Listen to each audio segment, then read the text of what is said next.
how did you get into this fandom?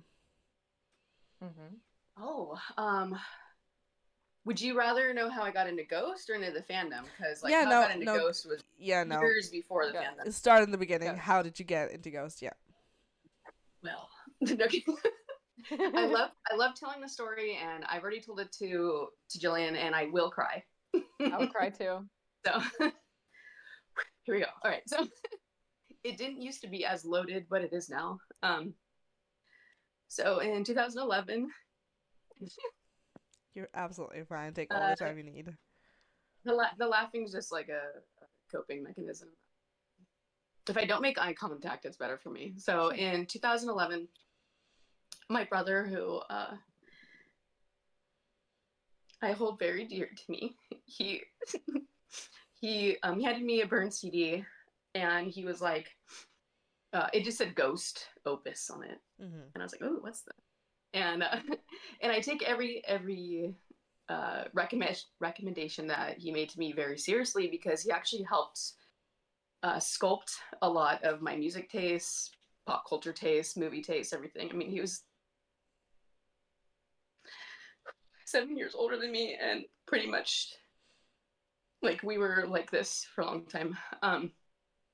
So anyway, so he handed me this burnt CD, and he said, all right, I know you're gonna like them. I already liked Blue Oyster Cult and like REO Speedwagon and like and Styx and like all of those fun classic rock bands. And he said, it sounds like Blue Oyster Cult, and also there's some like Phantom of the Opera vibes to it. And he knew that a big theater nerd. I was in theater in high school and college,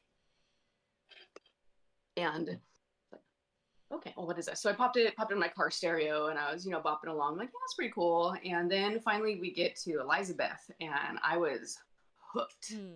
And so, and so here comes this hyperfixation, right, of Ghost. And so I start going online, and I'm looking through everything, trying to find more about this band, and there just wasn't really much. They had done some festivals. There was a promo video of Primo wearing 2 contact lenses or like that. Yeah, I'm sure most people have seen that now. Yeah. That's really the only good video we have of Primo, unfortunately.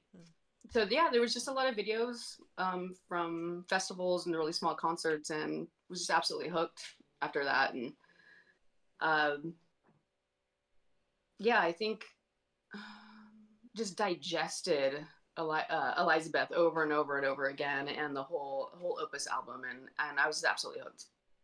And Ghost was quiet for a really long time, and then popped up again with Secundo, who actually ended up being my favorite, because then they had a backstory. There was some lore with Secundo. I was like, ooh, okay, like he had a personality. A part of my brain.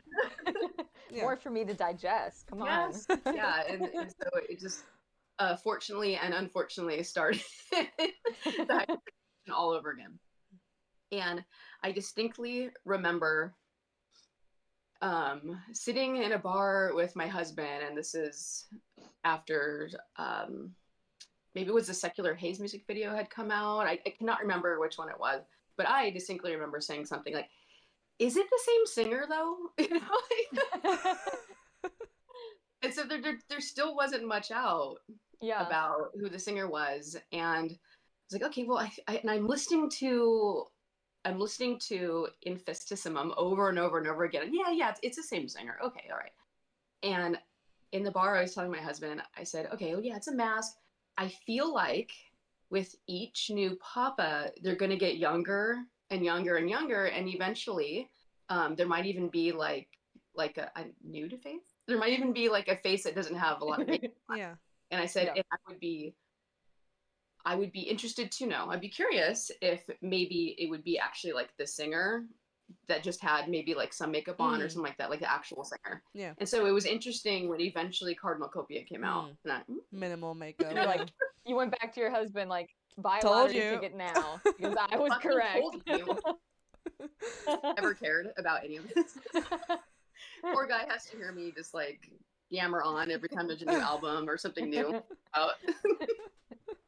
He's a sweetheart. Getting all that little bit of crying out of my out of my system now. Wow. What a So thank you for sharing your story about how you guys got into ghosts. Though it's always fun. I don't get to talk to a lot of like older ghost fans, and if I do, they're kind of like crabby about it. Why? Well, I welcome all the changes. Yeah. I would be super happy if they just got rid of the entire cast and brought in all new people.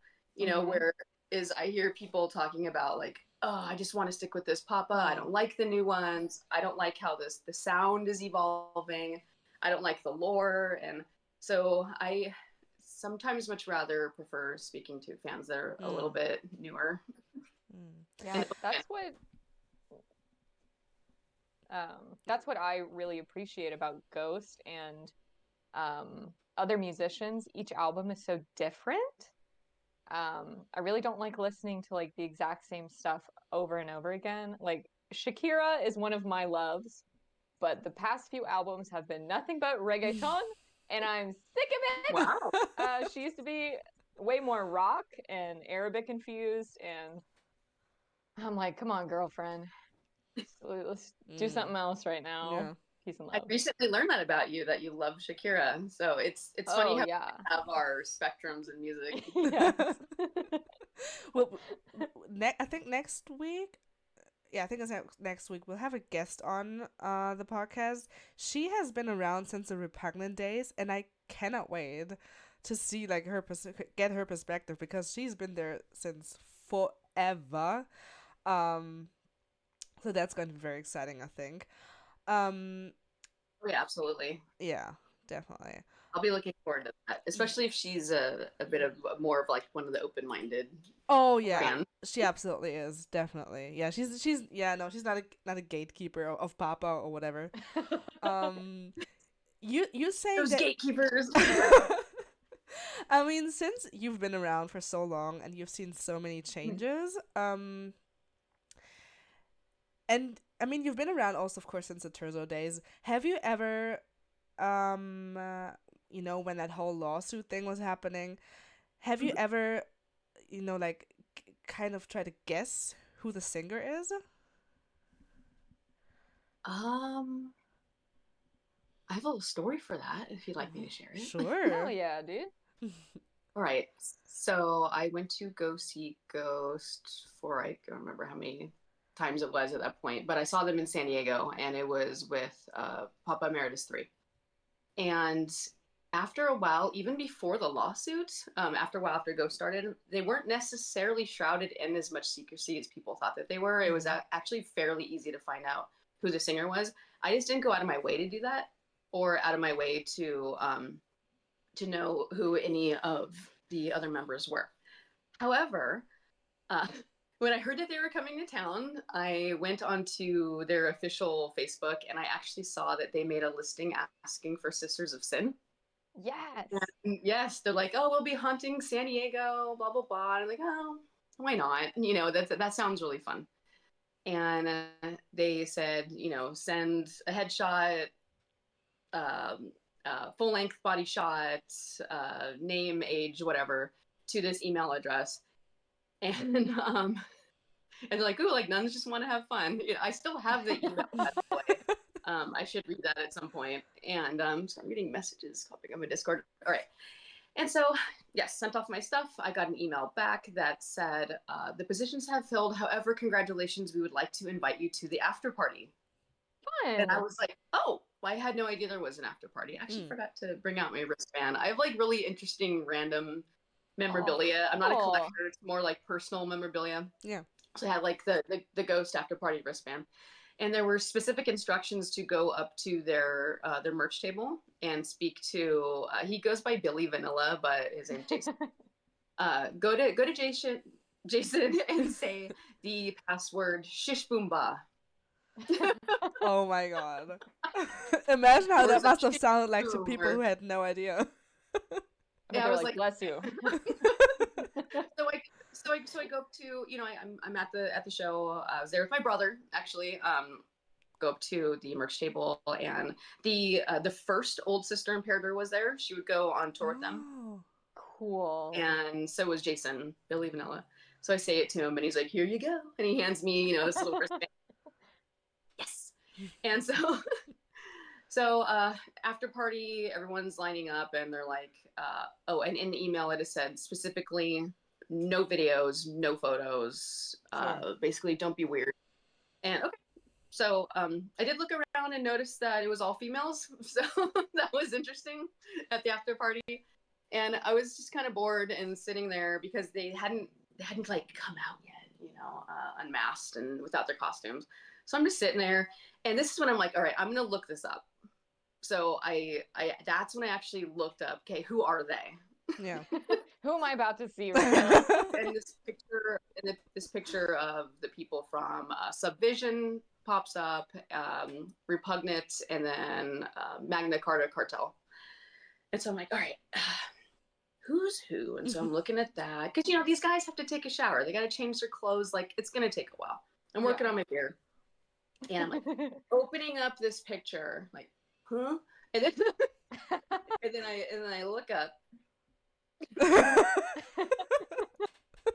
and there's Martin Persner, and he's just right across the bar from me, and I look at him, Look back.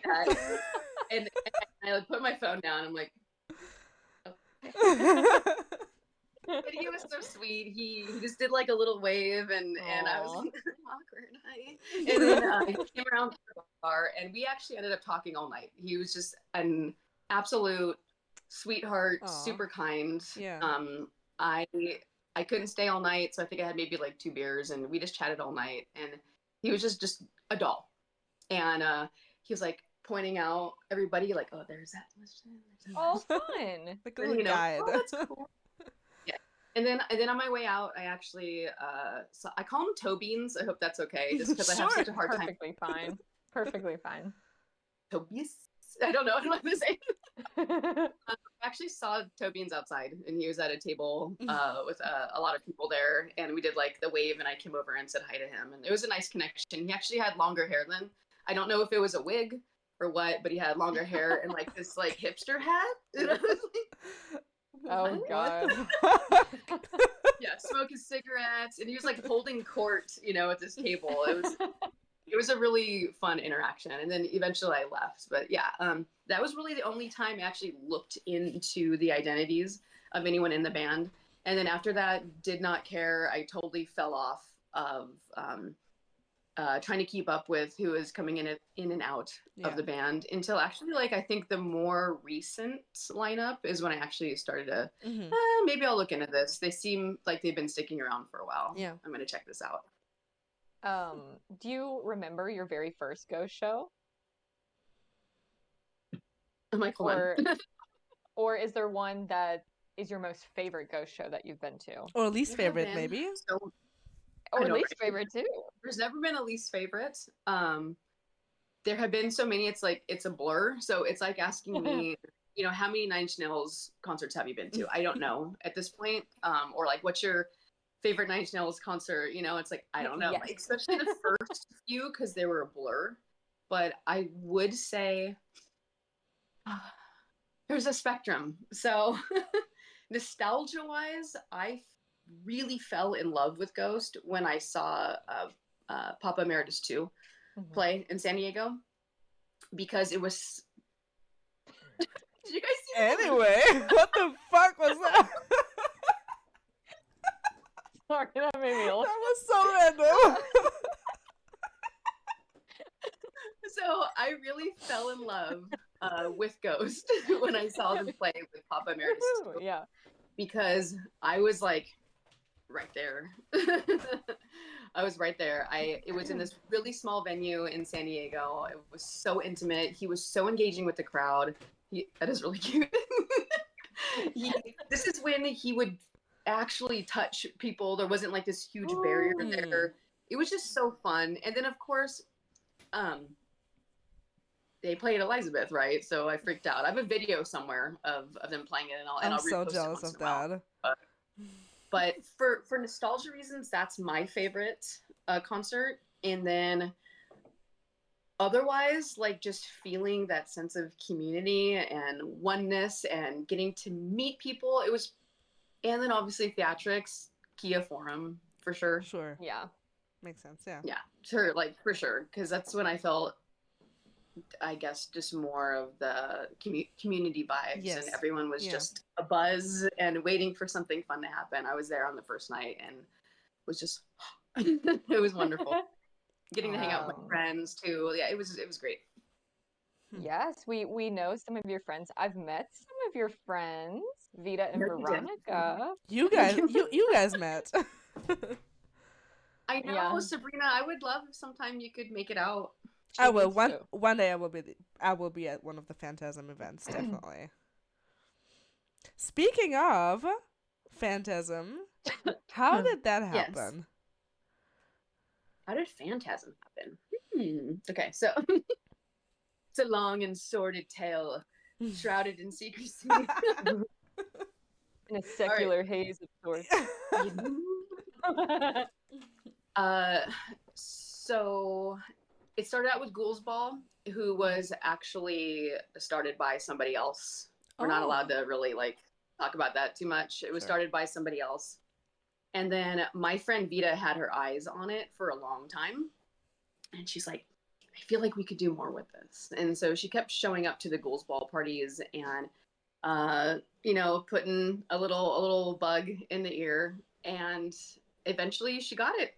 And they said, let's give it to some fans. So I started off helping her with Ghouls Ball, more like figuring out some immersive stuff with my background in theater. And Vita has a vast background as well.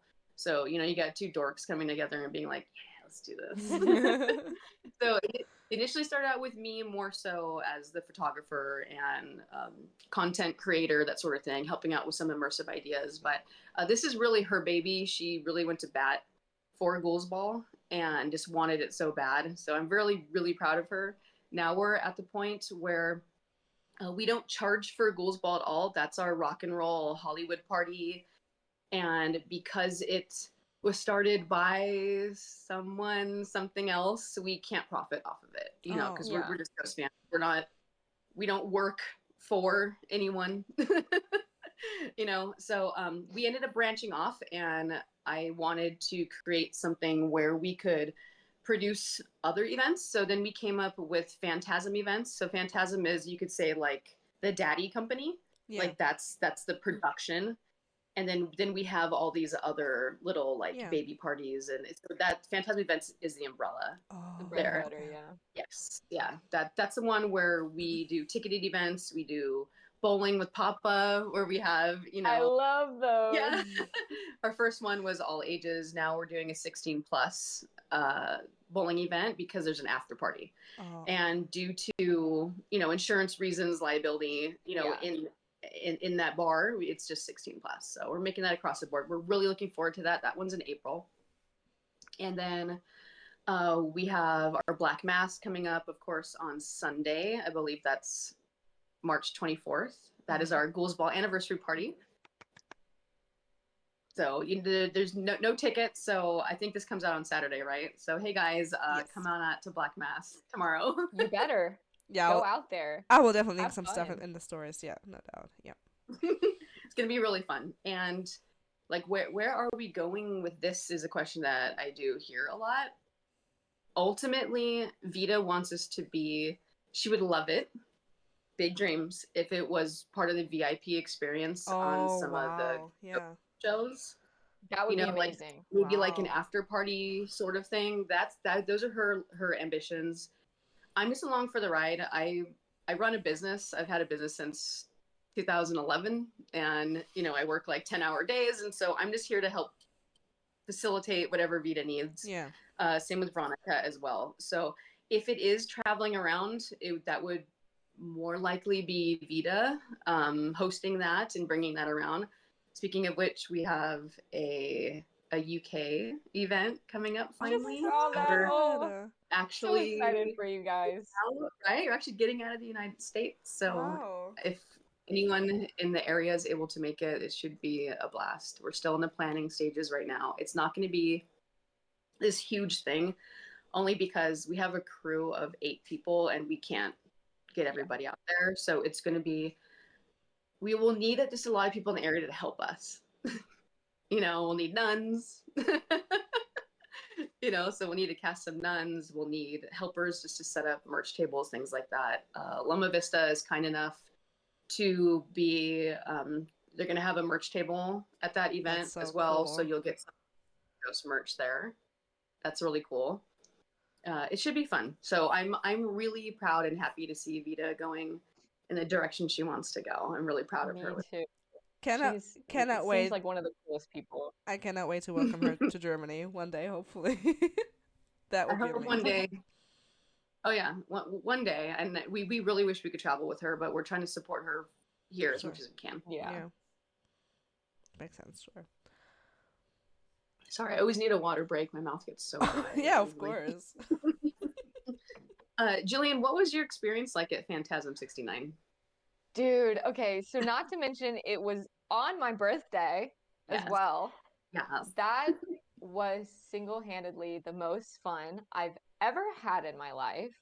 And it was the best birthday I've ever had in my 27 years of living. And I'm confident in saying, unless you guys hold another event on my birthday, it's still going to be the best birthday I've ever had in my life. I was just blown away. Music was fantastic. Of course, it was all Ghost.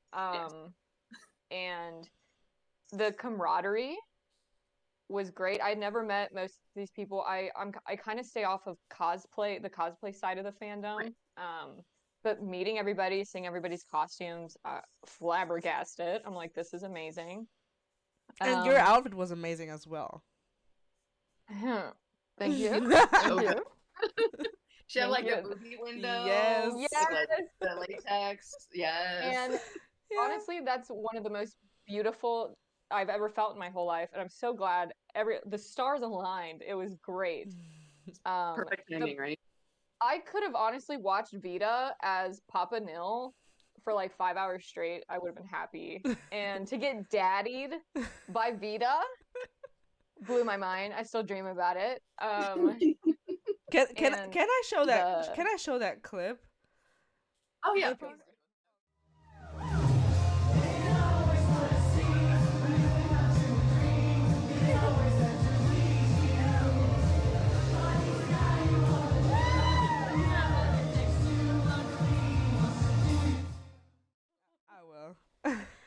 It's permanently a part of my personality now. So anybody and everybody, I'm like, please go to these things, support them. I hope to attend at least once a year for anything you guys do from here on out. I'm just so glad to hear you enjoyed yourself. I couldn't have thought of anyone else I would want to play Papa Nil other than Vita. Yeah. So when I wrote the stage show, I actually wrote it all around her. Because I really wanted to see her shine in that. Actually at the Kia Forum, she knew that I was going to dress like Sister Imperator, and so she's like, can I be your arm candy as Papa Nil or something like that? And I was like, oh yeah, please, like I would love that. And she just embodied him so well. It was so fun. Yes. And so when we were trying to think of Valentine's Day themes, I was like, I got you guys. Like, I'm gonna write this, and then I come back with the whole, stage plans, and I was like, Vita.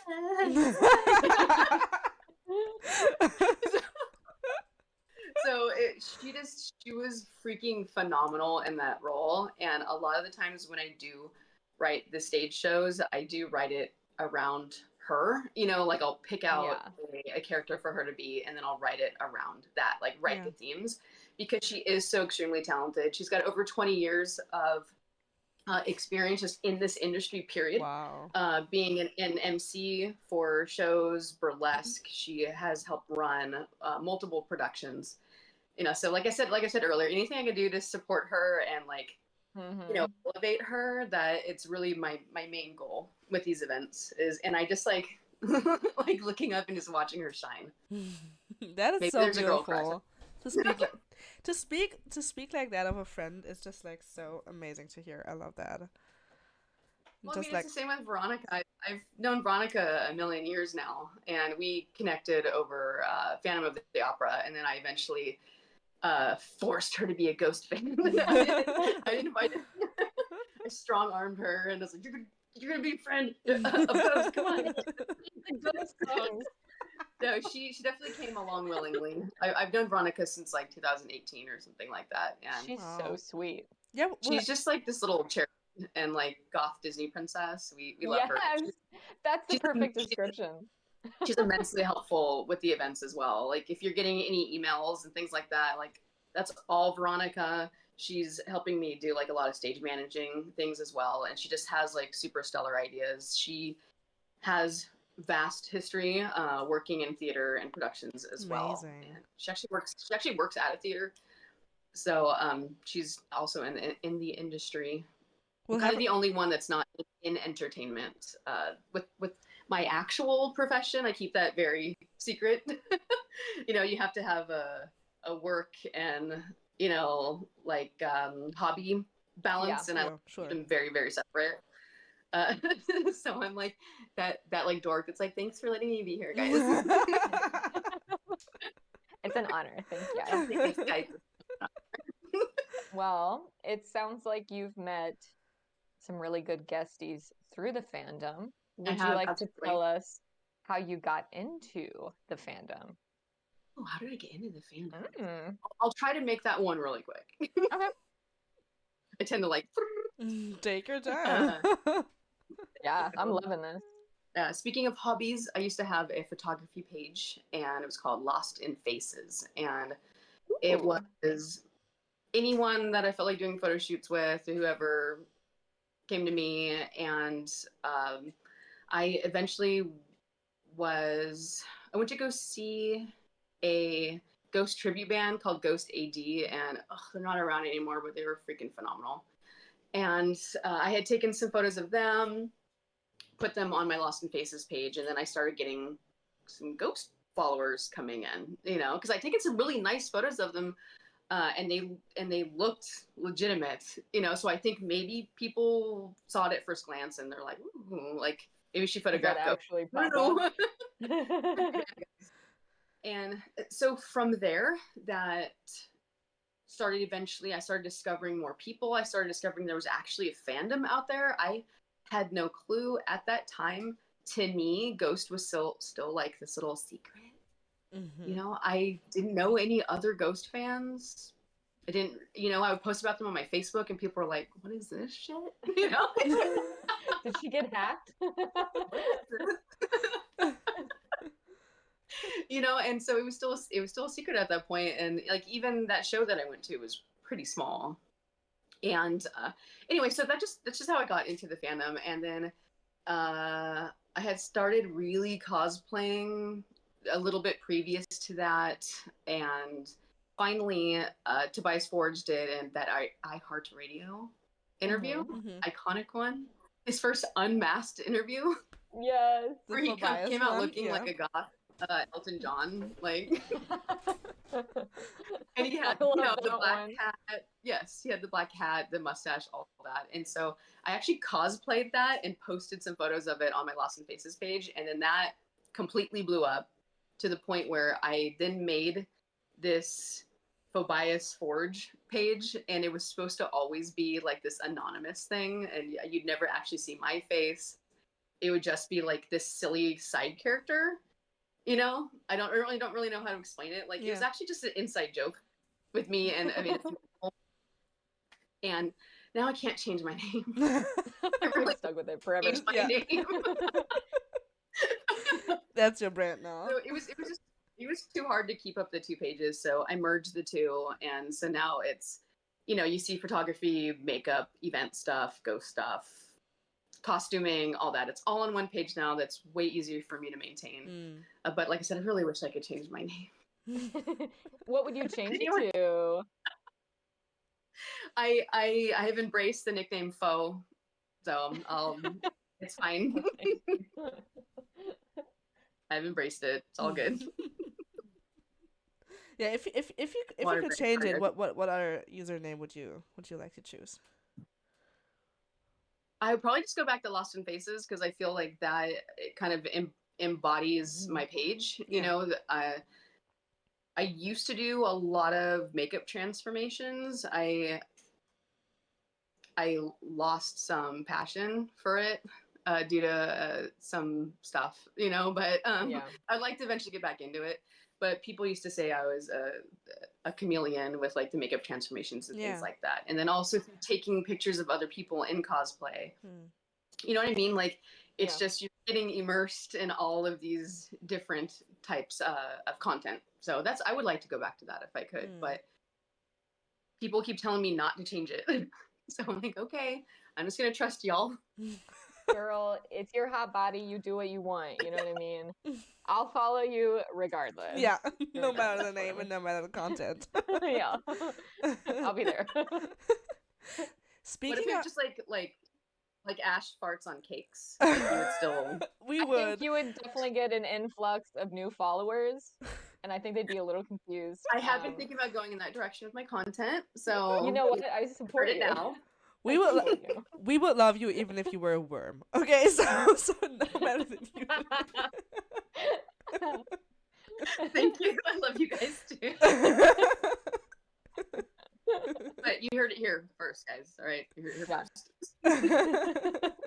So you mentioned that you were there at the Kyo Forum. You were there for both nights? Just one night. Oh, just one night. Okay. Whoops. Sorry. Is that? Oh my God! You guys still have audio? Can you guys say something? Oh no. Yeah. Hello. Oh, okay, we're back. Okay, we're all good. And we're back. So, what did you before actually attending the ritual? What did you expect was going to happen for the So Kyo many Forum rumors. one? There were a lot of rumors. Like I said, I knew that it was going to be the same both nights, and so that's the only reason that I just did the first night. What did I expect? I expected huge theatrics, of course, because we all knew that it was going to be recorded. Yeah. Yeah. We all knew it was going to be recorded. And this is so lame of me, but I tend to not be a theory person, and I tend to not go, what if this, what if that, what if that, oh my God, this is going to be it. You know, I just stop myself because it gives me anxiety. Yes. Oh, okay. Yeah. Yeah. So instead, it was just, there's going to be theatrics, it's going to be recorded, so it's going to be worth it, right? Yeah. And so that's just what I kept telling myself. And so I was absolutely delighted when we got in there and I saw there was this satellite piano and this other stage, or satellite stage, they call it. Yeah. Satellite stage, sort of like here's a stage and then it's like way back here. And so I kept my eye on that. Good. Oh, there's a piano there. I see like some lighting rigged up. Okay, they're gonna be doing something over there. That made me really happy to see the way that they utilize the entire Kyo Forum, and God, it was magical. But like I said, I try to not theorize too much. Yeah. Yeah. I'm pretty sure the whole audience must have went nuts when they started playing, like 20s and if you have ghosts, that must have been crazy to be there. Wow. It was so fun. It was really, really fun. It's like you just hear dun, dun, dun, dun, dun, dun, and then oh yeah. You would have thought the Beatles were there or something. Like people would clean themselves and crying and vomiting. It was so fun, and I was so happy that that they don't allow phones there. I was so happy. I was like, yes, you're not gonna have this. Yeah. Yeah, blocking your view the people whole watching time. the band like this, which means I would be going like this, trying to see around, their phones. And so that was magical to just be able to stand there and, wow, just absorb everything. And I really did. I truly just absorbed everything. I try to do that at concerts anyways, because most of the time, like I talked about earlier, it can be hard for me to recall things, especially if it's a really stimulating environment. It all becomes a blur. So I had to really just like, all right, I'm just gonna focus on this. I'm not gonna be like talking to guesties or whatever. Or I didn't even really sing along on a couple songs because I just wanted to absorb everything. And it was a magical night.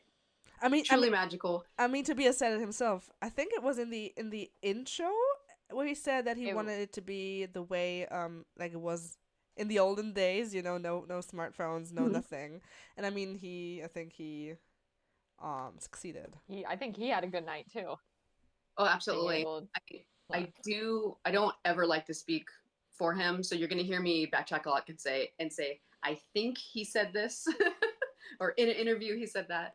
I do recall in an interview he said he absolutely hates like the phone in the face thing when people are just watching him through their phone. And you guys have probably seen the videos where he's like trying to cerise someone. Oh, girl, don't even get me started on that. And he's like angry. Get out of the secondhand embarrassment this gives me. Yeah. Horrible. Oh yeah. I was so sad when I was sad for the person that was doing it, and I don't think maybe they really knew what was going on. That's like kind of my guess, because I feel like most people would have like put my phone right here. They might have not realized that they were being cerised or something. And then of course I felt bad for him because he was like, I'm trying to do something nice for you. Sure. Look at me. Did you ever get cerised? No, I've not been cerised. I've stood next to someone who was cerised and I was like, fuck yeah, this is freaking awesome. I've only done barrier a few times because I don't like being like this. They have their stage up so high. Yeah. And you don't really get to see much. So usually I do like to stand in GA, but way far back. Usually about like center stage, pretty far back, or like off to the side, pretty far back, because I want to be able to see everything. Which makes sense. I have to say, I only went to 2 rituals. First one, I got barrier right where where Phantom usually is, and I didn't see a lot of the rest of the stage, so that is very true. And then the other time was center stage, right in front of the microphone barrier, and it was hard to see. No, I mean it was an experience for sure, but it's a little hard to see. I have to agree. Yeah. If you have your favorite ghoul or whatever, I've noticed people will try to get barrier on that side of the stage, and then they get that interaction. And they are like Tinkerbell. Like the more you clap for them, the more energy that they get. 100%. And so and so they will interact with you way more if you're freaking out and like it motivates them too. No doubt. Yeah. I've experienced that with Phantom. He was so new in the beginning. And we just hyped that man up, and you could really see his energy just like rising, all throughout. He's doing a great job. Absolutely, I love him. Do you ever wish that everyone was still anonymous? Because I feel like immediately people found out who he was. That whole situation did make me uneasy. Yeah. I don't like how quickly the fandom can find out people's identities. Just as from a person to another person, I wish that they had control, and I wish that they had like consent over that. You know what I mean? I think I would like some anonymity. I think I wish I was a fan back then to where that was still there, because that would be so much fun. You just don't know them. But I mean, you can always look up their side projects. I know Jetty has a lot. Chris, absolutely. I think Randy has one, right?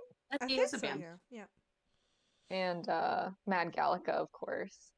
They all have their own stuff going on. So they are all musicians in their own right, and then they're hired as touring session musicians.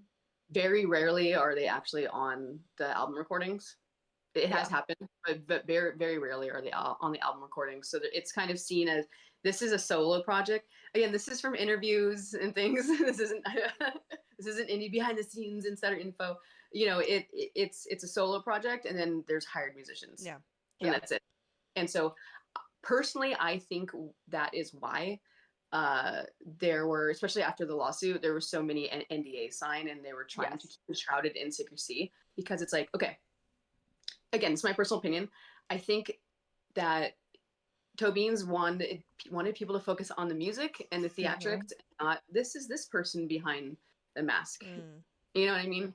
And so it is of my opinion and my observation that the band members don't mind being anonymous. Excuse me, don't mind not being anonymous.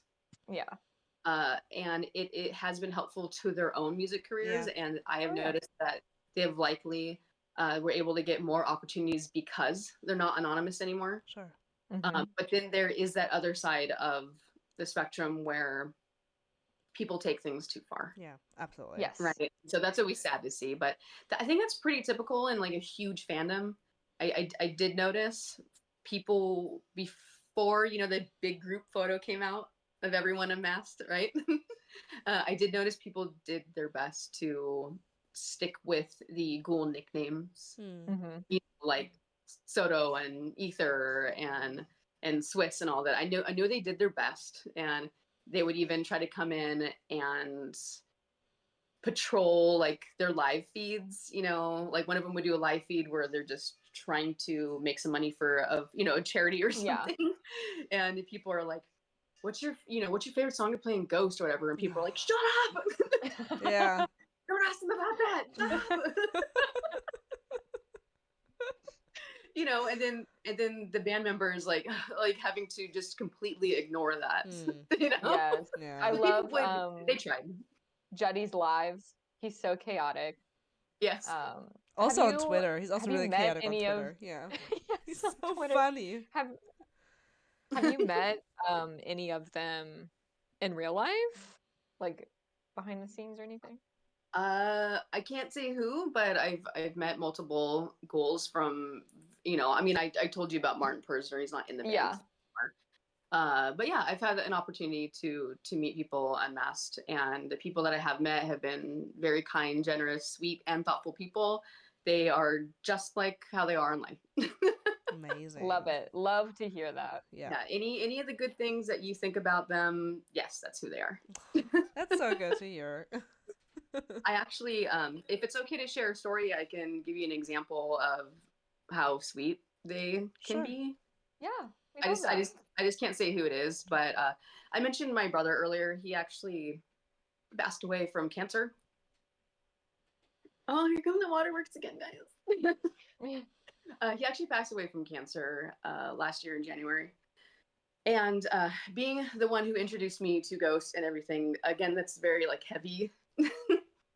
Now there's a different meaning when it comes to ghosts, but the funny thing is my brother was a huge metal elitist. He's actually world renowned metal artist. He has you will see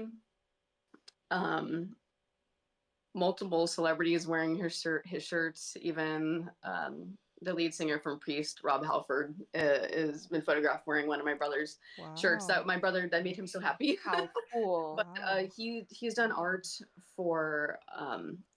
I'm sorry, I'm getting like all these notifications from Discord, and it's blocking Jill's face. No, stop. It's okay. So he has done artwork for John Carpenter. I don't know if you guys know who that is, but he's also done artwork for like Satyricon, Apoptisma, Berserk, like all of these massive metal and like synths and pop bands and movies and stuff. And so again, I took everything that he said very to heart, except when he started saying ghosts sucked. Oh my God. After he got you into them. He was like, the image changed, the sound changed, and he kept calling it girlfriend metal. And I was like, excuse me, what is girlfriend metal? He's like, you know, like, because I mean, I used to go to metal shows with my brother all the time. And he's like, you know, it's like the kind of music that, you know, you couldn't bring, the kind of metal you can't bring a girlfriend to because they have like a rotting goat head or or bleh, or blood or just like that kind of music. It's girlfriend metal. I was like, okay, Justin, whatever. And so he would like begrudgingly go to ghost shows with me and just be like and he freaking hated them for a long time. And but he was always supportive of any endeavors that, you know, I did that had to do with the band and kind of cosplays and stuff. However, after he passed away, I had been speaking with someone in the band associated with the band, just acquaintances, and they knew about that, Justin had passed away, and they actually paid for his headstone. So that was like a really big honor to me, and and I told Jillian this. It goes to show how just like sweet people are, and how people can be in that band. And I told Jillian, it's like my brother was the first person I wanted to call and be like, "Ha!" Like, oh, you hate them? Well, look at what they done. What, buddy? it was like this full circle sort of thing, And Oh wow. That's and, so and I'm beautiful. laughing now. At the time, I was very emotional about it. Of Like, course. oh my god, this is the sweetest thing ever. And Yes. then my brother was the first person I wanted to call and say, guess what? And I couldn't. And another really quick example is after my dad passed away. So my brother passed away last year in January, and then my dad passed away a few months later. And someone else from the band reached out to me and said, hey, I heard about your dad, and I'm just so sorry. So it shows you these people, even though they're up on the stage, they're wearing masks, they're doing whatever, like there's humanity there. They so care. Please remember that, guys. That's so. Thank Like, you anyone for sharing that listening, with us. please remember that these are people who have gone through Yes. loss as well, and Yeah. and they do sometimes reach out to fans and do wonderful things. So they're Mhm. just lovely people, and Thank you for sharing that.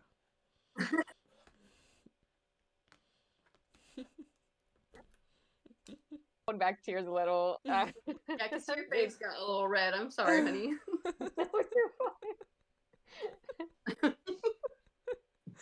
So Since you guys are like newer fans, I'm wondering. I can't remember. Did you come in before they were unmasked or after? Timelines are really messy for me. Yes, I don't so remember anything. After. yeah, after. Yeah. So they had already been unmasked. Mm-hmm. So Yes. you didn't go through the whole what's the word I'm looking for? Community change, No. I guess. No. Mm-mm. No? Okay. Were you here for like the Mariana Cross community change? I Let's see. was thrown into that movement.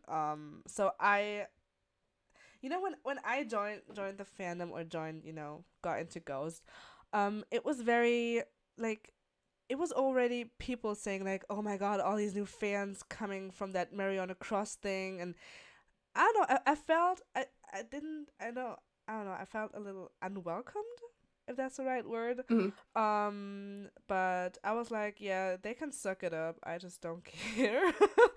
Yeah. I, You're still a valid fan. yeah, absolutely. And I don't know. I just hate that gatekeeping shit. This is just not my thing when Yeah. it comes to that fandom. Yeah. So So then you were part of that. You were the people. You Yeah. were the people. You were. I you was were the people. You were the person. You were in the group of people that you felt like older fans or established fans were like, get the fuck out, we don't want you here, because you came from TikTok and Mariana Yes. Cross. Yes, absolutely. That is And so sad. It's sad that people would invalidate your experience as a new band, because we all have our own yeah, way that we got into them. sure. Yeah. All of us have that story.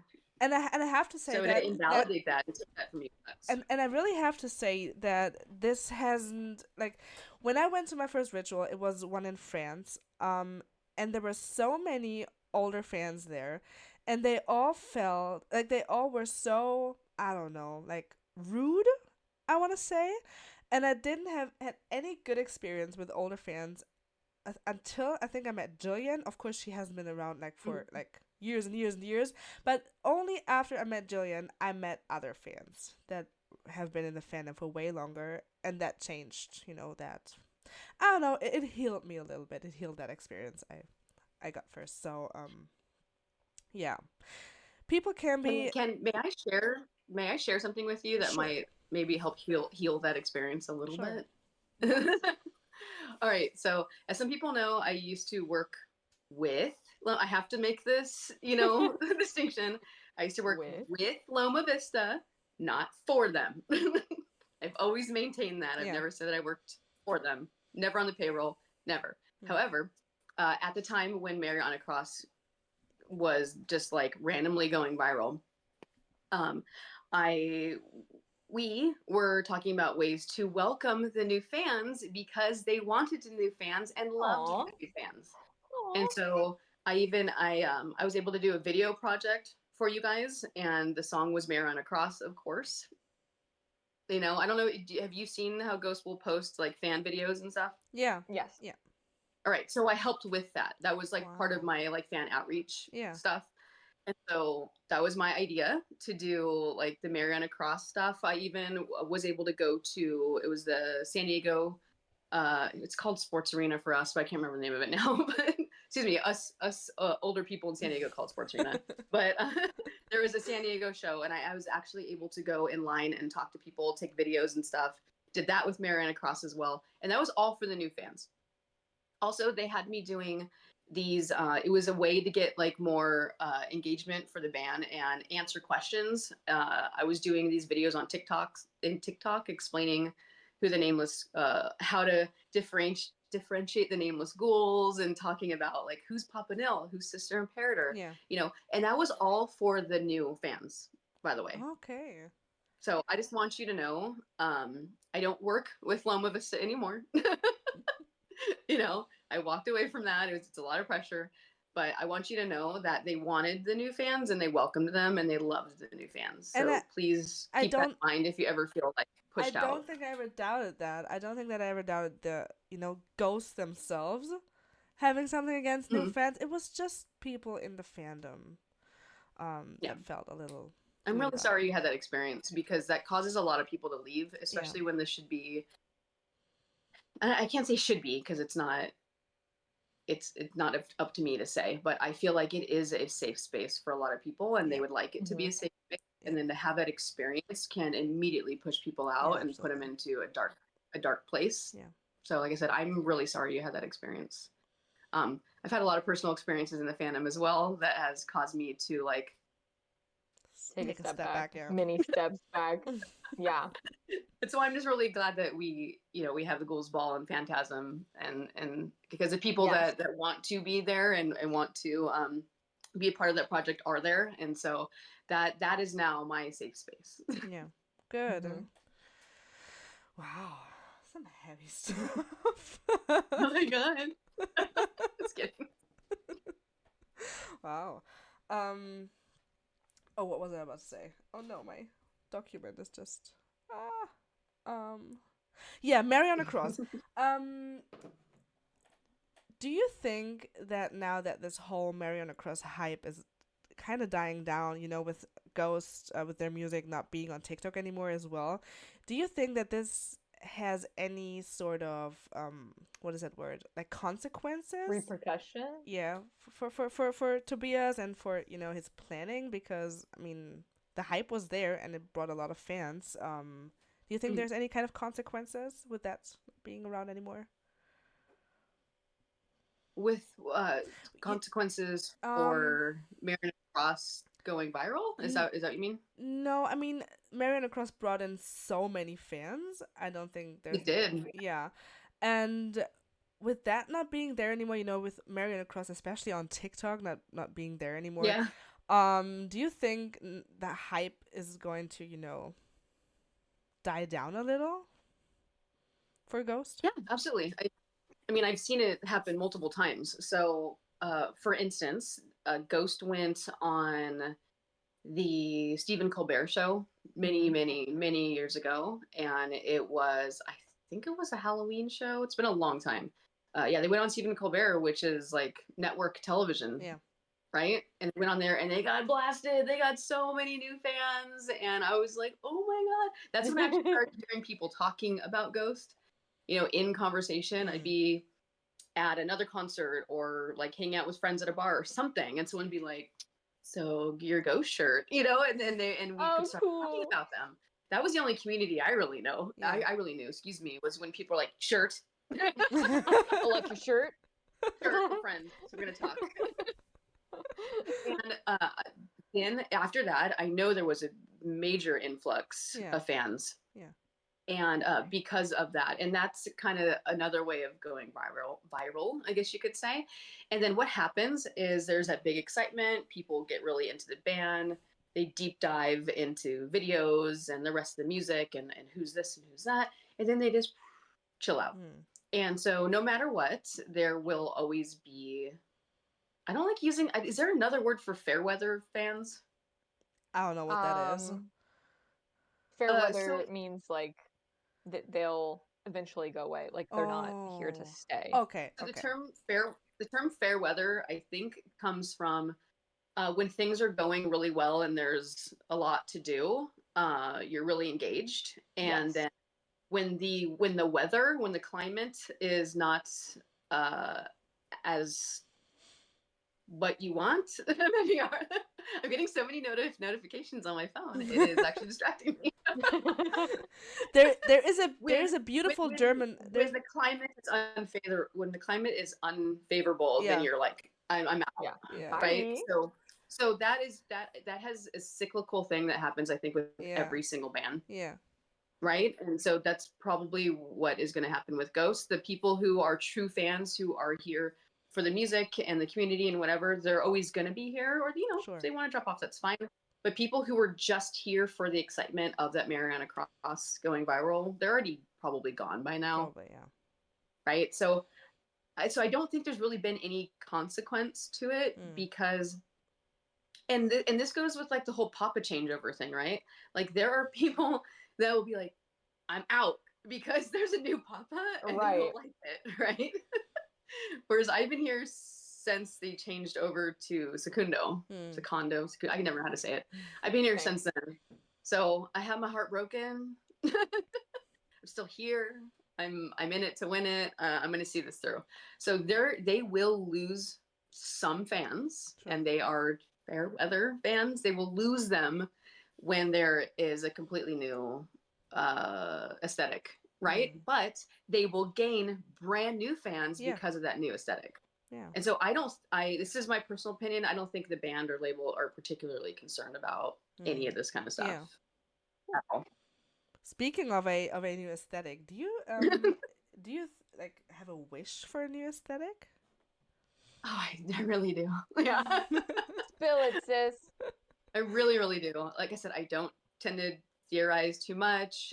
It's more so, this isn't based on anything that I see Ghost doing. This is just based on what I would love to see.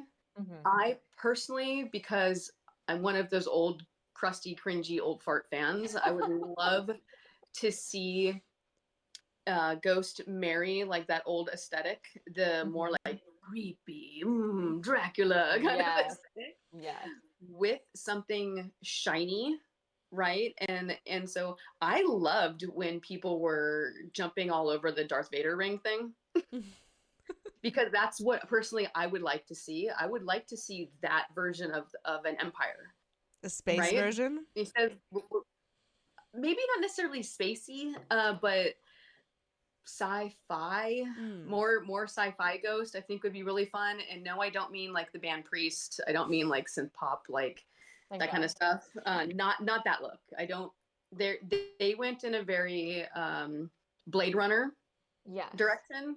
I would love to see Ghost go in shiny, like Stormtrooper,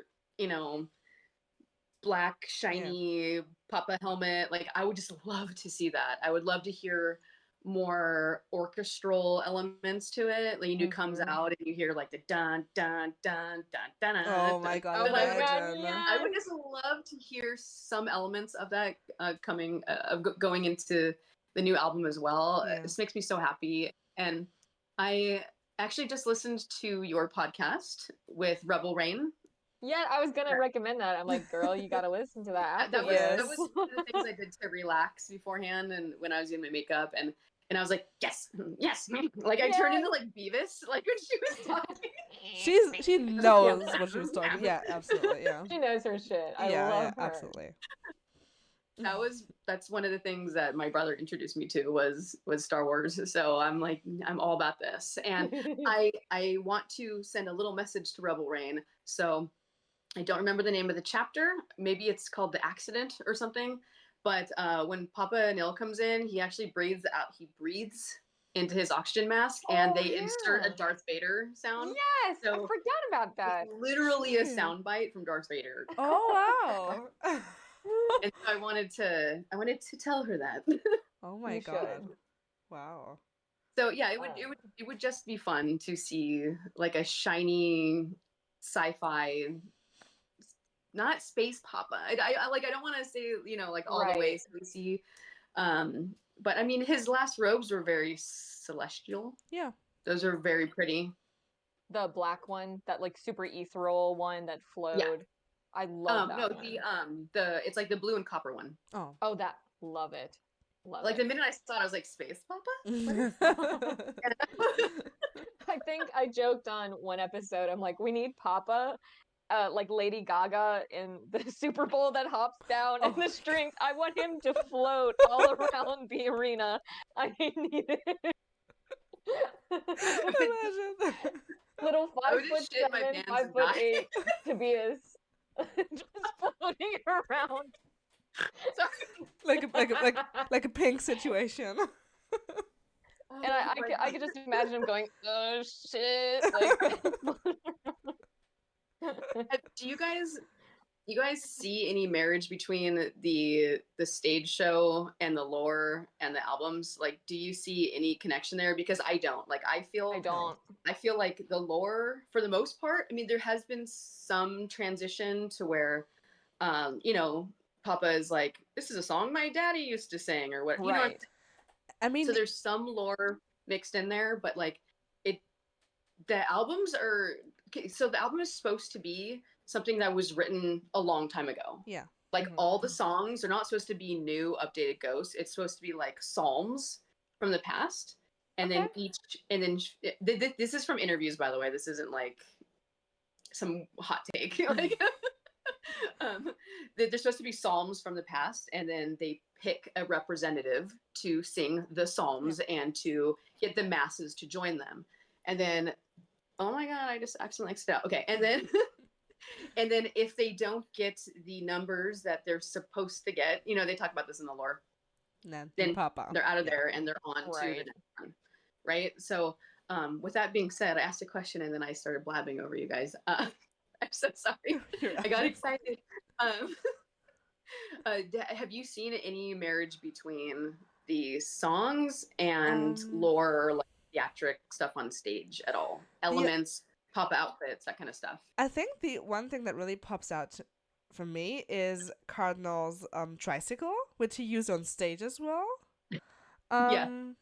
Maybe that. Other than that, him calling Nihil, you know, the song my dad used to sing. Other than that, no, Jillian. And then Nil dying and being resurrected. Sure, of course. Then he's a force ghost and stuff. Sure. What about you, Jillian? I really don't. I know a lot of the fans even take art of the shirts and try to fit it into the lore, and I'm like, guys, that's just a really good artist that submitted their design. I really I try not to, because actually I forgot what I was gonna say. I think the music is completely separate. I think, you know, now he's kind of marrying some of the stuff on stage with the chapters, which I hope that the movie kind of fills in some gaps like that as well. I've heard everyone saying that. Yeah. I really hope so. I mean, at least some stuff, because the chapters are all fever dreams. I'm so confused. I'm more confused after I watch them. Yeah, but also, are the chapters supposed to explain anything? You know, is it? Like, that is a good question. No? Well, as far as I understand, Ghost has been doing lore for a very long time. Yeah. Very long time. Even, excuse me, in interviews and magazines and things like that, Special Ghoul or whoever was being interviewed was already talking about lore. They were already like, and it's like this and like that, and he's this guy and he does this, and they're trying to lay the foundation for everything. So lore's already very much been a part of Ghost. Of course, they had like propaganda. They had the summoning videos. Have you guys watched the summoning videos? Yeah. That was the first time where we saw like Sister Imperator really like go off, girl. Like, yes. And we actually saw that the ghouls were humans. They were just clergy members that had to be masked and stuff, and that was really fun. And I do think that the chapters merged. This is my opinion. I do think that the chapters merged into more of being a way to announce things. Yeah, with the tours. Right. And then also, like with touring, with anything, with killing the papas. It's like killing or killing. You know? With really like announcing, hey, there's a new frontman now, and you know, bring in these characters to help announce that, and it was fun, right? I mean, Tobeans comes from a culture kind of like that of all these movies, right, that he loves and TV shows that he loves. So why not create his own, you know, immersive environment around that instead of just explaining stuff in interviews? And you know, I actually brought something funny out that I wanted to share with y'all. If it's okay. Please. Yes, please. Oh, yes. I had to go through this very carefully because I don't want to ever ruin anything that could potentially be in future chapters or in the steps down. These are perfect. I don't know who's controlling that. I don't want to ruin anything that could potentially be in future chapters or a movie or something. We never want to take away that. Yeah. But I am fortunate enough to have the scripts from all of the last chapters. Wow. And there's some just really funny stuff that I wanted to share with y'all that I thought was really cute. And it kind of goes along with how we were talking about how like stuff doesn't make any sense or, you know, like whatever. It's so silly. So if it's okay, I can just read some things to you and the scripts and stuff. So it is my understanding that Tobeans actually, he writes the scripts all himself. All right. So the webisode is called Papa's World. Internal, mausoleum, Papa Ford's space, or just a room. I think he always says, just a room. We are in Papa Ford's world. We can explore the space a bit. Furniture from the 70s and fun, fuzzy chairs, lava lamps, rugs, fun posters. He should end up sitting in something silly like a beanbag chair or rocking chair. He walks over to a special suitcase and opens it up. He looks at his new outfit. And this is also, maybe we can come back to this another time, but it goes to show you that like lore, plans, and things change all the time, which is why there's some other things I'm not going to read because he might elaborate on them later. But this is already out, so this is okay. So he walks over to the suitcase, opens it up, and he looks at his new outfit. Soon, he says. And so this was, they did a reveal with his new outfit just on stage. Yeah. Okay, sure. Instead. And this is a tease of what Papa 4 will be wearing on stage. A little fan service. This is what's in the thing. Aww. So he does appreciate the fans. He always says a little fan service. Like I said, his outfits were already revealed. Like, we're good. Papa 4 continued. I need a trainer to get ready. That's what I need. He grabs a newspaper and looks through the classifieds. So then he just like goes on. It's really silly. I don't want to get too much into that part because I'm like, I don't know. Maybe they'll expand on that later. It's just really cute. And then Papa's World. Oh. I love World. it. I love There's some other thing. All right. So then eventually it goes into. We all want to know what this is. So camera powers on. A bad backdrop or green screen is hanging against the wall.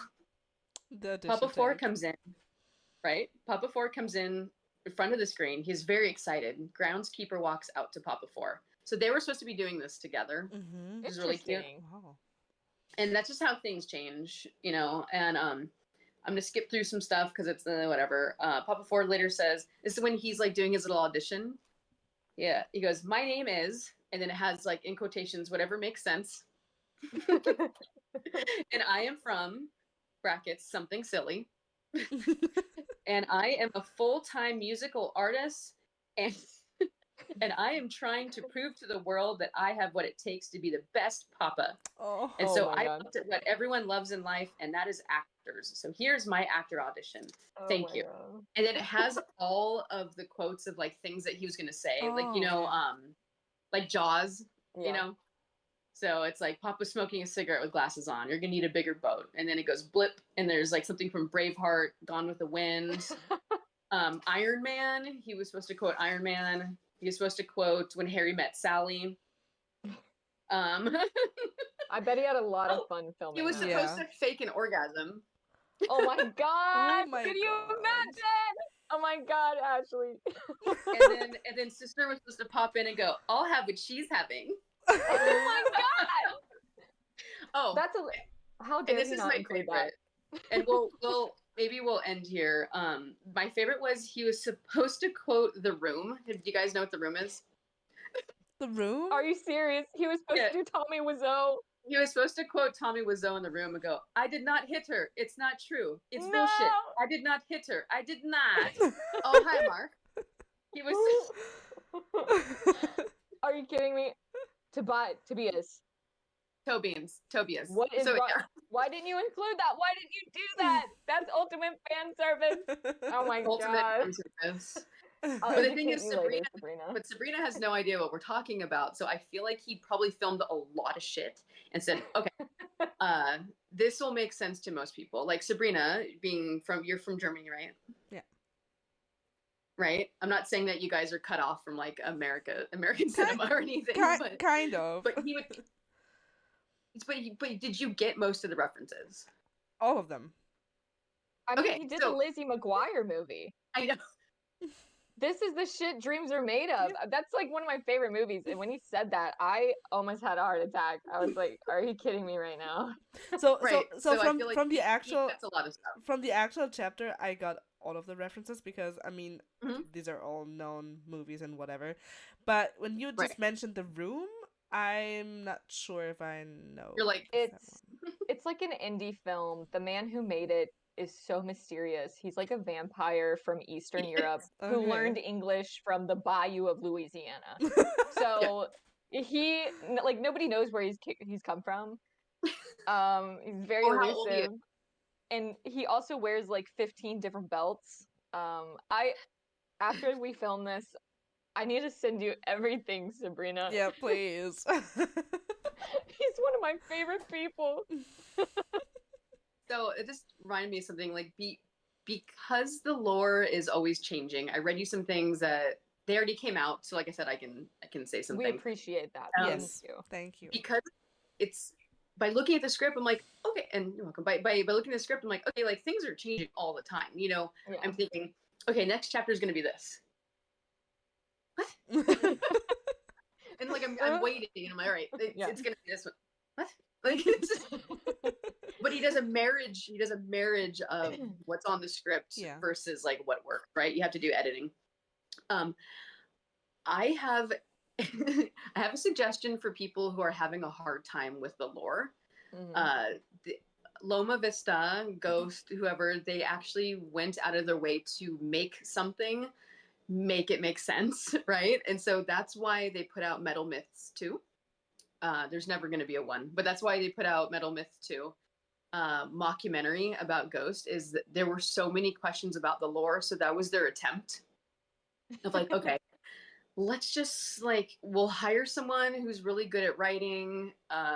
We'll let them we'll say, hey, watch all the chapters, go for it, make something, please. And so he made something and sent it back to the higher ups, and they just went, okay. Perfect. Okay. And so I think that they were really, in my opinion, struggling with how to bring everything together. Yeah. Because fans kept being like, this doesn't make sense. They found like a cute way to explain why there kept being like brand new sister imperators, Yeah. the director and writer of Metal Myths is like, okay, let's say that she has like black magic powers and that she can just change her appearance. Love it. Let's go with it. Makes And then sense. they also made up something that was what was it? Oh, all the ghouls are like spirits of the past papas, you know, Ooh. and then so the higher ups are like, okay, that makes sense, sure. Sure. So this is something that I tell like brand new fans all the time, or anyone who's just struggling with lore, like just watch Metal Myths. They beautifully tied everything together and did their best, you know. God. Like that's where you're gonna find more. That's where you're gonna find the backstory that you are seeking. They really did their best. But I really don't know if they're going to do any more backstory on anyone, you know, or maybe if they will focus on whatever character might be coming in, or you know, character change or character shift or something. You know, so that's why I say just watch Metal Myths. You'll get your fix. And I was actually surprised at how many people hadn't watched Metal Myths. Yeah, have either one of you watched it? I haven't before. No, I hadn't before. No. I've seen clips of it on TikTok. Me. Yeah, me too. But I had never watched the whole thing. No. Thanks to Rebel, I'm gonna, after I'm done watching all of the Star Wars, that is on my list to watch next. You should absolutely watch it because it's literally like half an hour long, I think. It's really not that long and it explains so much. I remember sitting there taking notes one time because I was being a dork. And I'm just taking notes and oh man, they really got into a lot of cool stuff. So I really hope that you guys watch it. It should answer a ton of questions. Wow. A ton for sure. I know that you mentioned Tobias has complete control over the chapters. Does he have, do you know if he has complete control over a lot of other aspects, like of merch or the touring or anything like that? Well, the touring. Touring. The touring. Well, maybe we can go down the tier, right? So this is just how I understand it and how it was explained to me. Again, it's another trust me, bro moment. And again, I'm sorry, I cannot produce some magical papers that, you know, and I cannot produce certification. You either believe me or you don't. Tobias pretty much has control over most things, like the album, obviously. You know, he writes the album, he comes up with the riffs, you know, all that sort of stuff. He does oversee a lot of things. He, as I understand it, writes the scripts for the chapters as well. He's very much part of the music video process, finding directors that he wants to work with. Obviously, he says, like, this is how we want to go with it. This is the direction we want to go with something. Present me with something. And then and then he'll come back and go, okay, can we add a few elements? And this is sometimes unheard of, sometimes not. He'll be on set for music videos that have nothing to do with him. Like Dance Macabre, for instance, and Kiss the Go-Goat. You know, he was there. I don't know if he was there for the Marin Across, like found footage stuff. But he's usually there even when it has nothing to do with him. He didn't need to be there, right? He could have been back home. And so he's very much involved and inserts himself whenever he can be. Now, when it comes to merchandise, there are, again, this is just how I understand it. There are some things that he signs off on. It has to go through him, like shirts, for instance. So the designs. Global Merchandising Company, they, again, it's just the way I understand it, they present a deal to whatever band that they want to work for or work with. We will pay you X amount of dollars for a whatever copyright license or something to use your image and your band or whatever for, I'm making this part up, for a year. And that contract is signed. Okay, whatever. So Global Merchandising Company then goes out and they either headhunt or people send them designs, shirt designs, whatever else Global Merch comes up with. I know there's some other things too. They will then pay the artist once that design has gone up to either Tobin's or his manager. So that's where they say yes or no, because it's their image still. Right. Right. So he needs to, or the manager needs to sign off on that kind of stuff. when you are buying shirts, some of it is going to the band, some of it is not. You know, the band already has a contract with that merch company.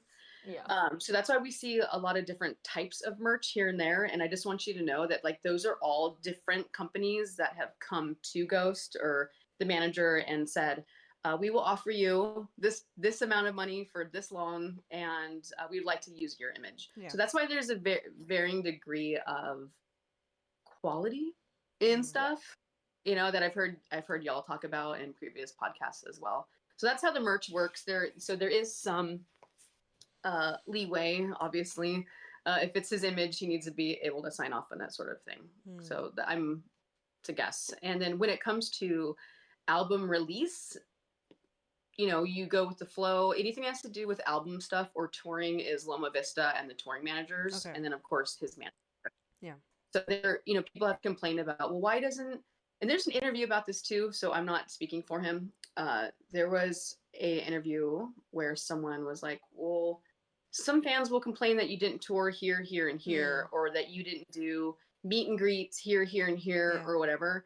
And that's all like touring management stuff and promoter stuff. So if the touring manager and the promoter and the band can't agree, then nothing happens.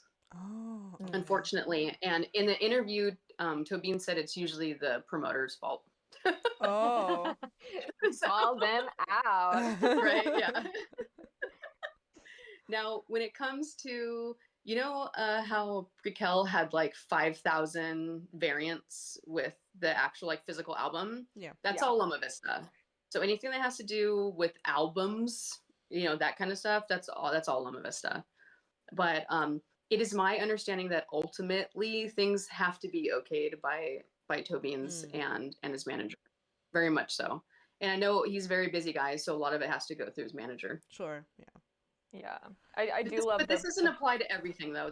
It's just those like 3 things I just talked about. Yeah, I love the Plushia story. How he signed off on it, and months later he's like, "What the fuck is this?" It's one thing when you're presented with an idea and a mock-up, and then it's another thing when you actually get to see it in person, and you're like, "That is not what I thought it was gonna be." Yeah, that is freaking hilarious. Potato.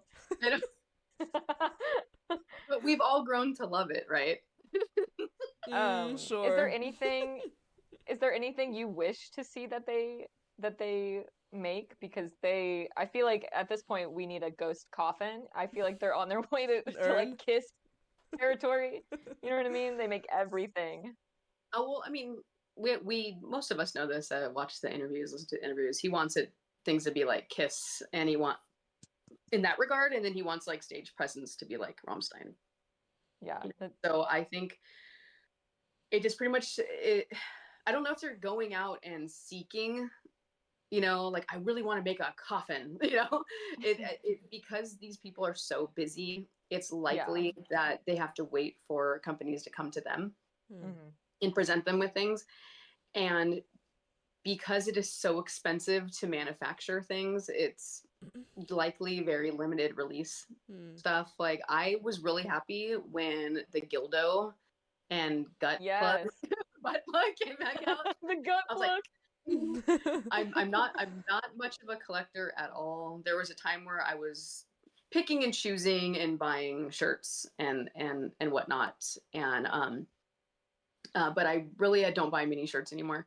But I did buy the Gildo, and I got I would like to get a box set, and there's been a couple like album variations and things.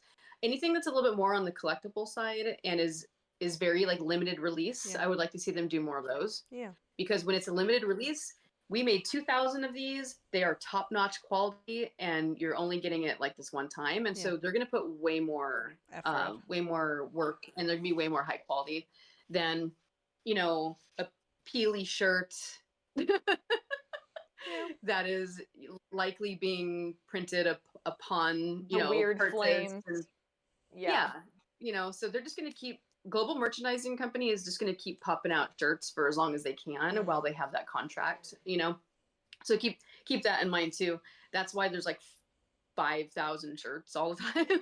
or 5,000 different colored vinyls that I'm like, Yeah, this is, exactly. at this point, is it limited? Is it an exclusive release? You sure about that? Yeah.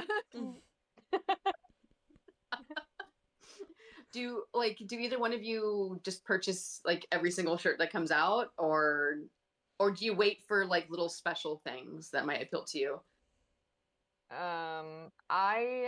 When it comes to Ghost merch, I'm very selective, but I'll never forget. I think I was bitching about the Gildo, and I'm like, if it's over this price, I'm not gonna buy it. Yeah. And then when it came out, I'll never forget this. Ashley, you sent me a message, and you were like, "I knew you'd buy it." I was like, "Shut up." I was like, I fucking knew it. I knew it. But I'm pretty selective when it comes to ghost stuff. I mean, the fake neon lamp that was $200. I'm like, I'm not buying this. You can As get far super cool stuff. It's like way I bigger. love It's like that. So huge cool. cross behind me. This huge cross behind me that I got for $200. It's massive. You can't tell Yeah. from where I'm sitting, but it's huge. And so that's why I just bypassed the crucifix thing. I was like, it's this big? Yeah. For how No much? thanks. I think I've seen one on Etsy that I really want to buy. That it's a great price, and I'm like, yeah, my money will go there. Sorry, not sorry. Right. Yeah. What about you, Sabrina? I don't think I heard your answer here. I am not a collector.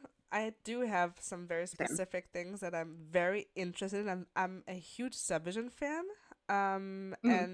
But all the Subvision things I have were gifted to me.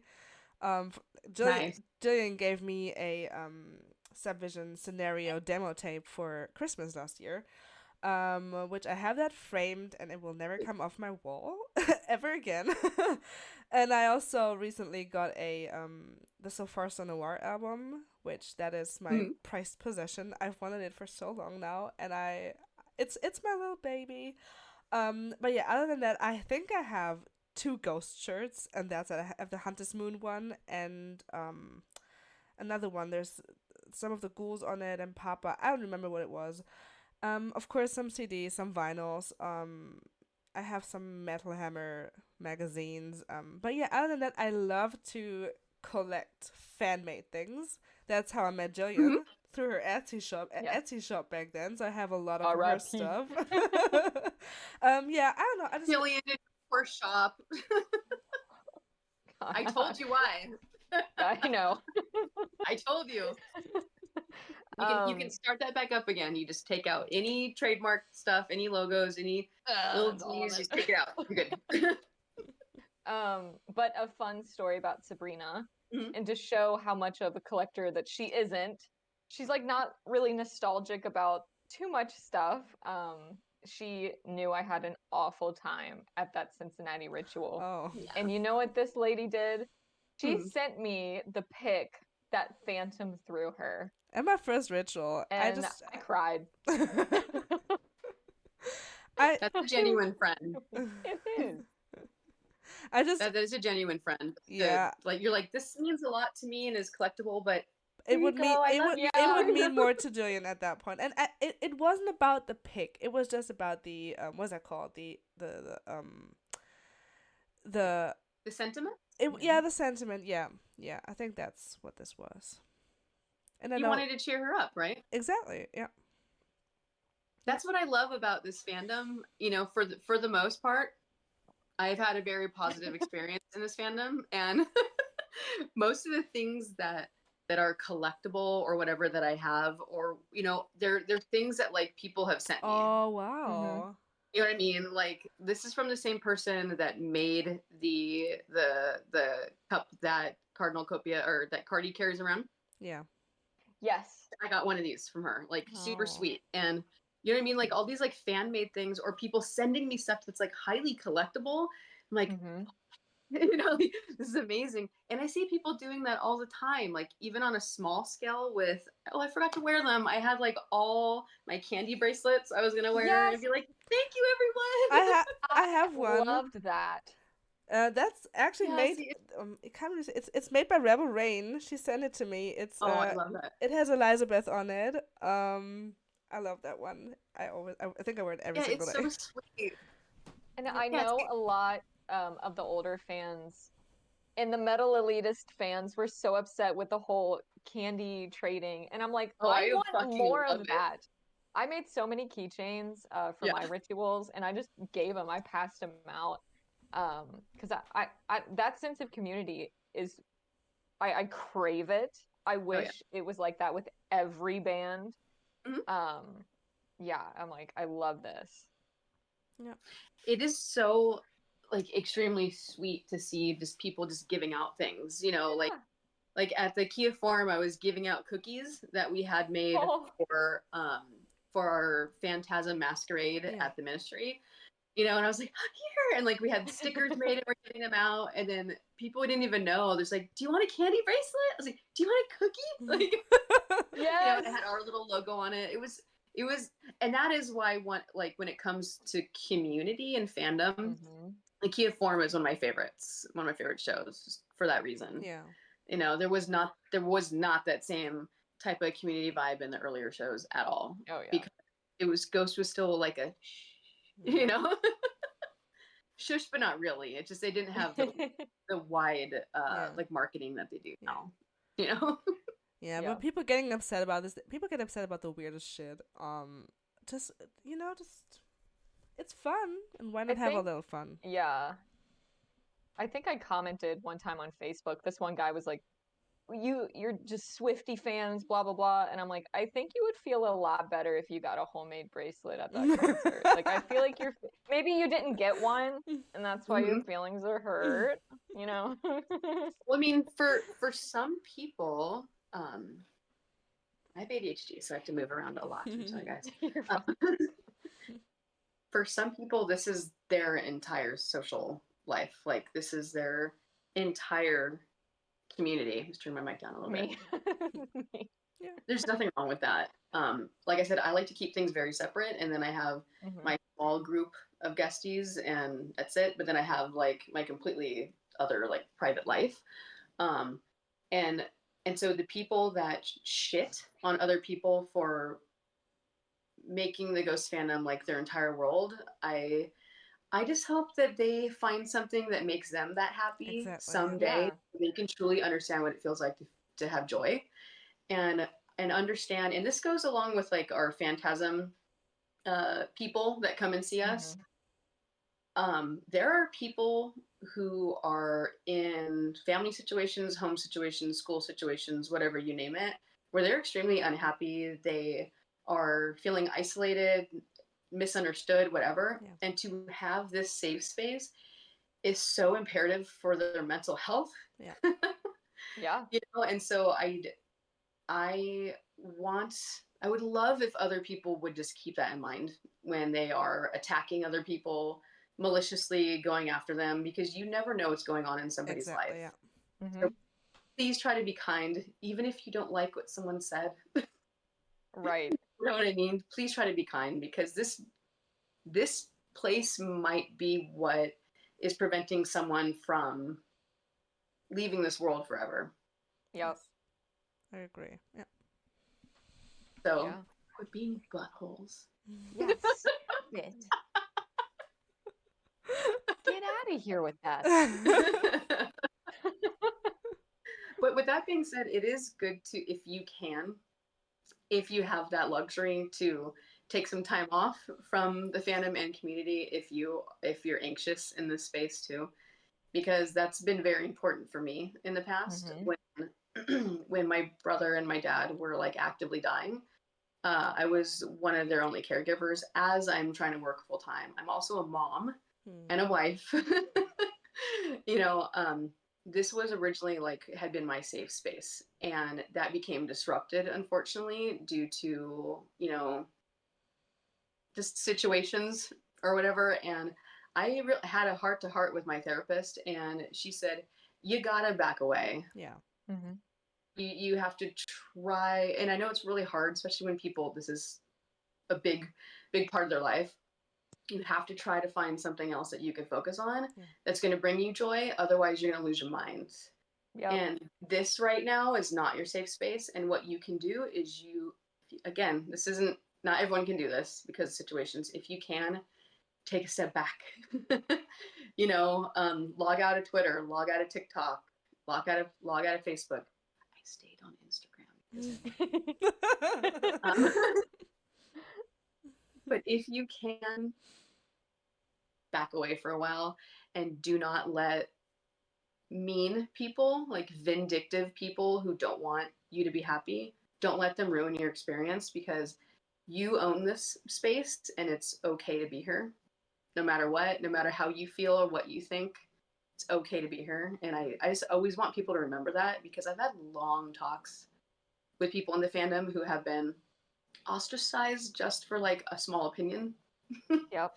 Who have been ostracized just because they wore something that people thought they shouldn't have been wearing, and people tried to ruin their lives. And I really hope people can just, like I said earlier, like, you don't know what everyone's going through. I feel like I'm on a super long rant right now. No, I love it. This is a mom talk. It's important. It is very important. I've had these talks with my son. He's trans, so we've had a lot of heart to hearts and stuff about, like, you cannot let other people drag you down. Mm-hmm. You know, and just be you and be fiercely protective over your heart and things that make you happy. And when they are not making you happy, you gotta back away for a little while. Because otherwise people are going to ruin it for you. I see people leaving the fandom all the time, and I want to be like, come back. Like, it doesn't have to be like that. Come back. Just take a break. Yeah.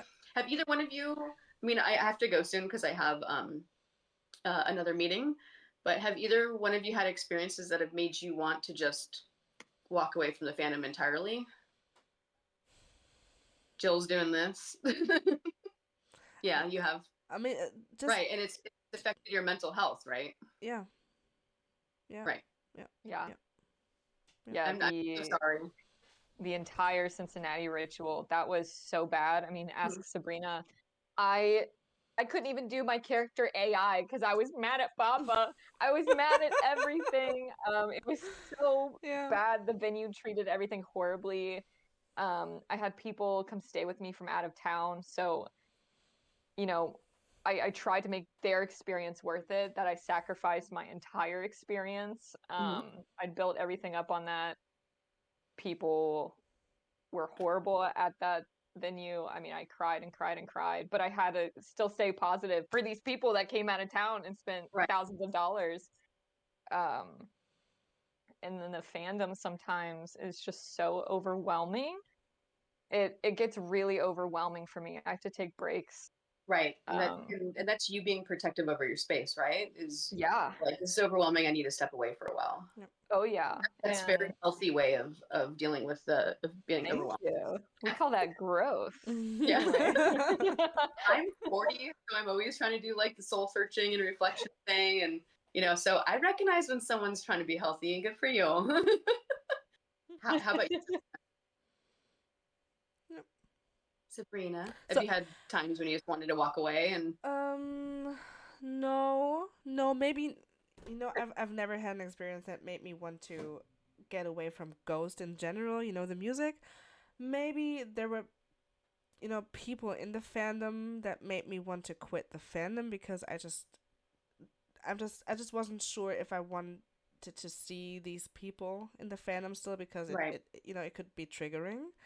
But yeah, in the end, the positive always outweighs the negative. There's so many incredible people in this fandom. And then just the whole Ghost and the fandom, that combined is what will always make me stay.